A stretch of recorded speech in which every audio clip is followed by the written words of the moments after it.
ना इधर ना उधर, सीधे मुद्दे पर नजर। और क्या है आज की खबर, आप देखना शुरू कर चुके हैं न्यूज़ 18 पुनीत के साथ। अमेरिका और ईरान के बीच क्या युद्ध की शुरुआत हो चुकी है? क्योंकि पहले तो ये कहा जा रहा था कि हम बम्बर्स आएंगे, हमने तैयारी कर ली है, सारी बातें हो रही थी। लेकिन अब जो खबर निकलकर सामने आई है उससे ऐसा लगता है कि इस मामले में, युद्ध के मामले में पहल ईरान की तरफ से हो गई है। अमेरिका की तरफ से यह दावा किया जा रहा है, लेकिन यह किस प्रकार का युद्ध है? टेक्नो युद्ध कहा जा रहा है। यह टेक्नो युद्ध क्या है, इसको समझते हैं। मेरे वरिष्ठ सहयोगी अंकुर जी मौजूद हैं। अंकुर जी। Thank you Puneet. लेकिन आज आपको ये समझना होगा पुनीत कि जो पुरानी लड़ाइयाँ थी, जो जंगें वैसे लड़ी जाती थी कि घोड़े पे सवार होके लोग आते थे, अब पूरा सिस्टम बदल चुका है। पूरी दुनिया अब जो है नए तरीके से लड़ाई करती है और नए नए तरीके अपनाए जाते हैं।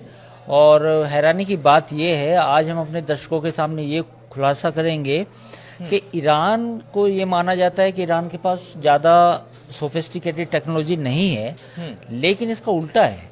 क्योंकि जब हम रिसर्च कर रहे थे आज, तो आज हमें पता चला कि ईरान के पास वो सारी चीज़ें हैं जो अमेरिका कल्पना भी नहीं कर सकता।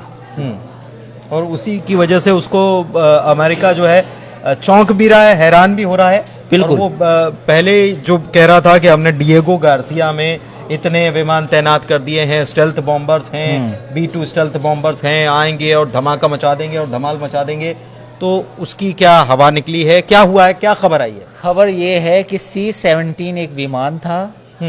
उस विमान का ईरान ने उसका जीपीएस जो सिस्टम था वो हाईजैक कर लिया। एक तरह से कहें कि बिल्कुल उसने काम करना बंद कर दिया। और जैसे ही अमेरिकन कमांड सेंटर को ये खबर मिली कि उसके one of the C-17 plane को के जीपीएस को जाम किया गया है, और वो भी ईरान की तरफ से, तो वो हैरान रह गए।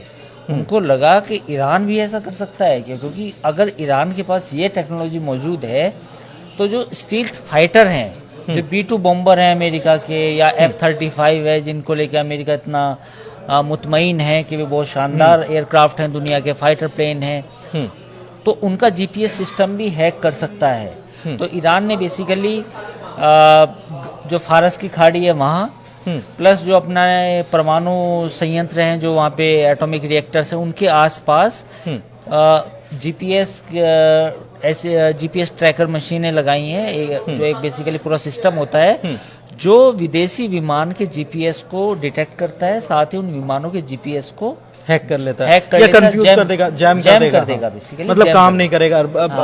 ये टेक्नोलॉजी आई कहाँ से? क्या ईरान ने खुद ने इसको डेवलप किया है, किसी मित्र देश ने इसको साथ में दिया है, या किसी के साथ मिलकर इन्होंने काम किया है? क्या टेक्नोलॉजी है ये, थोड़ा सा इसके बारे में समझना चाहिए। बेसिकली जो इनिशियल रिपोर्ट्स हैं उनके हिसाब से कि ये खुद उन्होंने डेवलप किए हैं। और अभी तक तो जीपीएस की बात हो रही है कि जीपीएस सिस्टम उन्होंने ऐसा डेवलप कर लिया।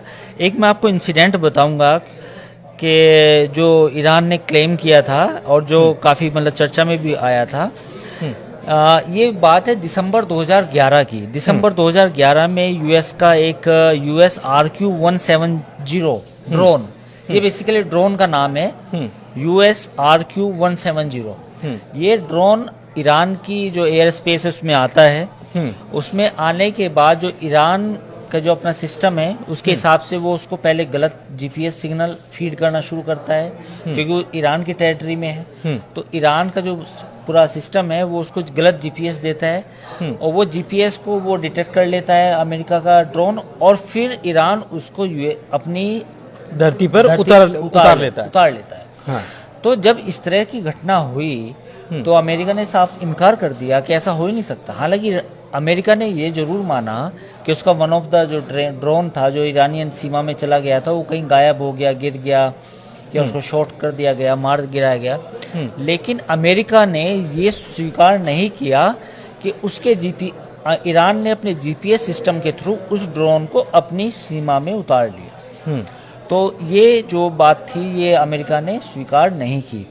तो लेकिन ये 2011 की बात है और आज 2025 चल रहा है, तो आप सोच सकते हैं 14 साल में ईरान ने ऐसा कुछ और चीजें भी डेवलप की होगी। एक ऐसी मैं इंसिडेंट और आपको बताता हूँ, ये है जुलाई 2019 की। जुलाई 2019 में RQ-4 global hoc surveillance drone था, ये भी ईरान की सीमा में आया।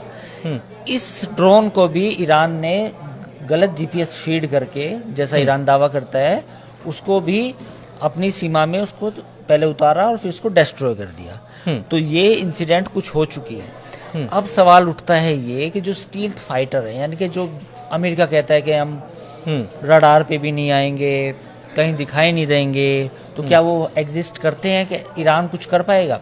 अब ईरान का दावा क्या है इसमें? ईरान का दावा ये है कि उसके पास जो रडार की जो जैमिंग टेक्नोलॉजी है वो मौजूद है, जो ईरान कहता है, और बेसिकली एक काउंटर तकनीक है। और उन्होंने कहा है कि इस सिस्टम का नाम जो है ईरान ने जो दिया उसका नाम है नस्र और फतेह 360। बेसिकली ये ऐसे इक्विपमेंट है, ऐसे कंपोनेंट हैं कि जो स्टील्थ फाइटर का रडार सिस्टम होता है। एक रडार सिस्टम जो B2 पे होगा और जो F-35 पे होगा, उसको ये जैम कर देते हैं रिवर्स इंजीनियरिंग के थ्रू। हाँ, तो अब जैसे F-35 विमान ईरान की सीमा में आया तो उसे जैम कर देंगे उसके रडार सिस्टम को, तो वो डिटेक्ट नहीं कर पाएगा कि एग्जैक्ट लोकेशन कहाँ है, मतलब उसको कहाँ बम कहाँ मारना है। उसको अगर ये बता के भेजा गया है कि आपको फलानी जगह बम मारना है, उसके हिसाब से जीपीएस में कहीं और दिख रहा है, तो वहां वो उसको चेंज करके, और सामान्य भाषा में मैं समझना चाह रहा हूँ दर्शक को, तो उसको चेंज करके कहीं और गिराया जा सकता है, कहीं और गिराया जा सकता है, या उसकी मतलब एक दिशा भंग हो जाएगी, क्योंकि उसका अपना रडार सिस्टम काम करेगा जो फाइटर प्लेन का, वो तो ये भी हो सकता है कि वो ऐसे अमेरिकी अड्डों की तरफ ही उसको लोकेट कर दिया जाए, हो सकता है। और ये भी हो सकता है कि रेगिस्तान में बहुत बड़ा इलाका, ईरान ना बेसिकली बिल्कुल वैसा कंट्री है, डेंसली पॉपुलेटेड नहीं है, मतलब खुला खुला, कई शहर, एक शहर दूसरे शहर के बीच में काफी दूरी है, सैकड़ों हजारों किलोमीटर की, तो वो ऐसी जगह भी गिर सकता है जहाँ पे कोई इंसान ना रहते हो, या उसके जो परमाणु संयंत्र हैं, जो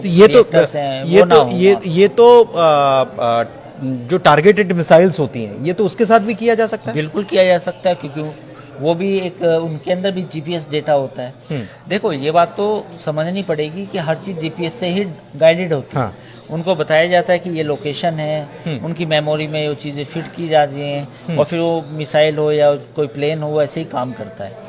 तो अब ईरान का कहना ये है, दावा ये है ईरान का, कि उनके पास फतेह और फतेह 360 और नस्र, ये दो ऐसे सिस्टम हैं जिसके जरिए वो दुश्मन के रडार सिस्टम को हैक कर सकते हैं, और साथ ही उनको जो जीपीएस डेटा चाहिए उस जीपीएस डेटा को भी हैक कर सकते हैं। तो जीपीएस डेटा को भी हैक किया जा सकता है, और ये IRGC ने और ईरानी इलेक्ट्रॉनिक इंस्टीट्यूशन ऐसा कुछ करके है, उसने भी, दोनों ने मिलकर डेवलप इसको किया है, ये दावा किया जाता है। मैं चीज इसको आपसे और समझना चाह रहा हूं कि इसमें कि ये केवल जीपीएस सिस्टम वाली चीजें इसके पास, ईरान के पास ताकतवर है, या और कुछ भी है? देखिए, एक ईरान में एक साइबर आर्मी करके उन्होंने एक यूनिट है, बेकायदा ईरानियन आर्मी का पूरा यूनिट है जिसको साइबर आर्मी बोलते हैं। तो उन्होंने पिछले 10 सालों में इन चीज़ों पे काम किया है। एक ऐसे ही उनका सिस्टम है फतेह 110 और खैबर सेखान, ये दो चीजें, दो उनके नए और सिस्टम है। ये सिस्टम जो यूएस का क्रूज मिसाइल का सिस्टम है, यानी कि यूएस की तरफ से कोई क्रूज की मिसाइल दागी गई तो वो अपनी डायरेक्शन भटक सकती है, क्योंकि ये जो सिस्टम है ये एज ए काउंटर जीपीएस काम करेगा। तो उस क्रूज मिसाइल के अंदर जो सिस्टम फीड करे, जो सिस्टम होगा, जो काम कर रहा होगा, उसका ध्यान भटका सकता है। तो ये इस सिस्टम का नाम है फतेह 110 और खैबर सेखॉन। तो ये दो इनके एक तरह से काउंटर क्रूज मिसाइल सिस्टम। तो ईरान ने पिछले 10 सालों में बहुत सारी चीज़ें की हैं, जैसे ऑब्वियसली वो परमाणु बम बनाना चाहता है।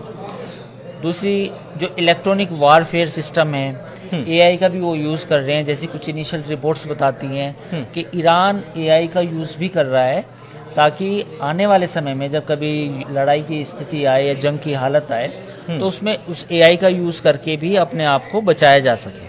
अब जैसे उनके कुछ डोमेस्टिक रडार सिस्टम है, उनमें उनका नाम बता सकता हूँ। एक है गादिर, एक है कास्ता, एक है कावोस। ये 3 रडार सिस्टम है ईरान के, जो बेसिकली स्टील्थ फाइटर होते हैं और जो ड्रोन्स होते हैं लंबी दूरी के, उनको डिटेक्ट करते हैं।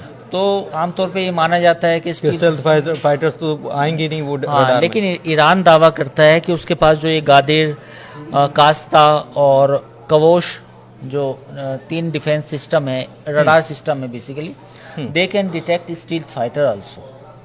ये it's as it is claim by the Iran. हाँ, तो आपने समझा कि ईरान ने बहुत कुछ कर लिया है, लेकिन शायद वो दुनिया के सामने हम ये कहें कि आ नहीं पाया या आने नहीं दिया गया, और अमेरिका इस भ्रम में खुद भी है और दुनिया को भी रखना चाहता है कि वो सुपर पावर है, और बाकी उससे टक्कर लेने वाले जो हैं वो मतलब पानी कम चाहें।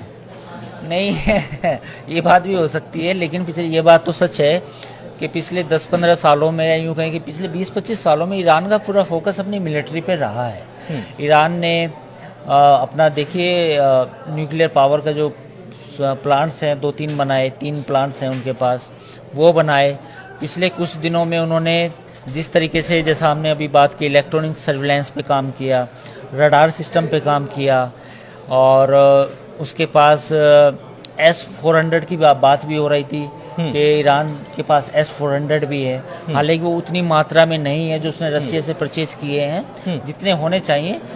तो अमेरिका के पास थार्ड है या इजराइल के पास थार्ड है, तो इनके पास S-400 है, जो बेसिकली जो दुश्मन की जो मिसाइलों को बीच में ही नष्ट कर सकता है।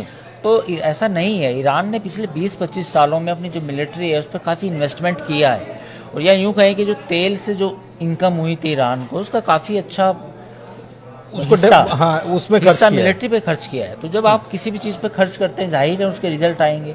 तो उसके रिजल्ट ये है कि ईरान की जो आर्मी है और जो रेवोल्यूशनरी गार्ड है, कुछ कुछ सेक्टर्स में उन्होंने काफ़ी अच्छा किया है, मतलब they are up to the international level. तो अगर कल जंग की हालत होती है या मतलब अमेरिका के साथ किस तरह की लड़ाई होती है, तो ईरान के पास अपने आप को डिफेंड करने के लिए चीज़ें मौजूद होंगी।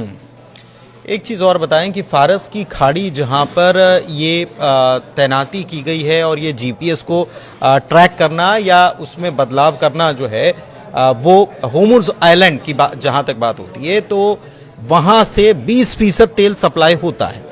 तो इससे आप समझ सकते हैं कि कितना महत्वपूर्ण इलाका है।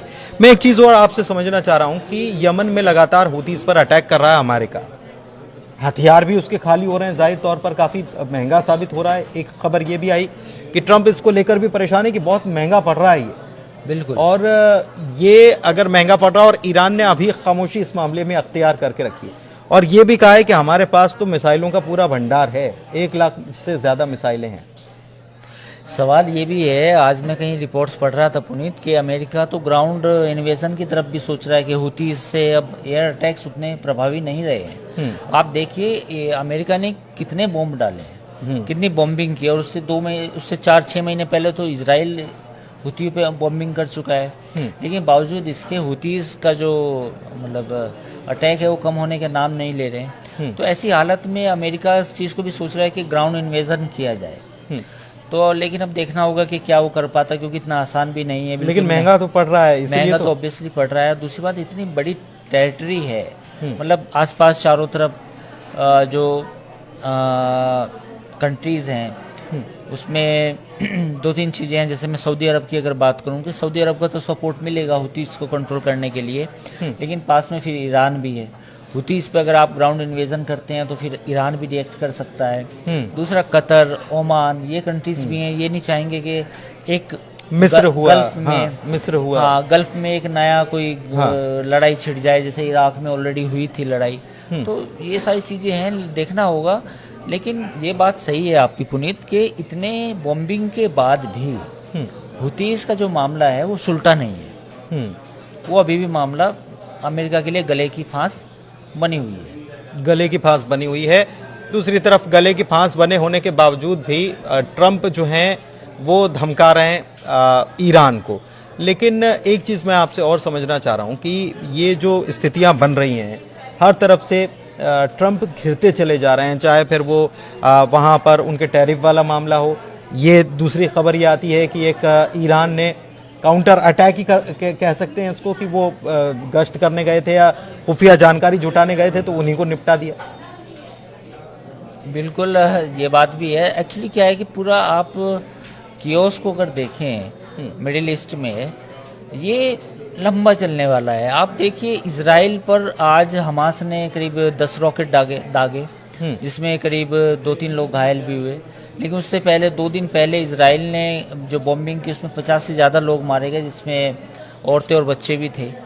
तो ये जो इजराइल हमास से शुरू हुई लड़ाई, फिर हिजबुल्लाह इन्वॉल्व हुआ, फिर हिजबुल्लाह के खिलाफ लड़ाई हुई, अब ये हुतीज आए, हुतीज के बाद अब ईरान और अमेरिका बिल्कुल डायरेक्ट कन्फ्रंटेशन में है। तो हो सकता है, जैसा हमने पहले भी अपने पुराने वीडियो में कहा था, कि ट्रंप जो टैरिफ वॉर है उससे ध्यान भटकाने के लिए ईरान के साथ सीधी लड़ाई कर सकते हैं। तो ऐसी इस बात की आशंका पूरी है। इस बात की आशंका पूरी है। 2 महीने का वक्त दिया था, 1 मई को खत्म हो रहा है, लेकिन इसके बाद क्या होगा? क्योंकि ईरान ने अपनी ताकत दिखा दी है और अमेरिका को बता दिया है कि अभी ये तो केवल ट्रेलर है और बहुत सारी चीजें जो हैं सामने आनी बाकी हैं। और इसीलिए बार बार खामनेई जो हैं वो ये कह चुके हैं कि हम ऐसे लोगों की बातों में नहीं आने वाले जो बात से मुकर जाते हैं, या ऐसे लोगों से हम बातचीत करने के मूड में कतई नहीं हैं। फिलहाल इस वीडियो में इतना ही। चर्चा को यहीं करते हैं समाप्त। वीडियो कैसा लगा, जानकारी कैसी लगी, जरूर आप कमेंट के जरिए हमें बताएं और इस चैनल को लाइक कीजिए, हमारे वीडियो को भी शेयर कीजिए। धन्यवाद।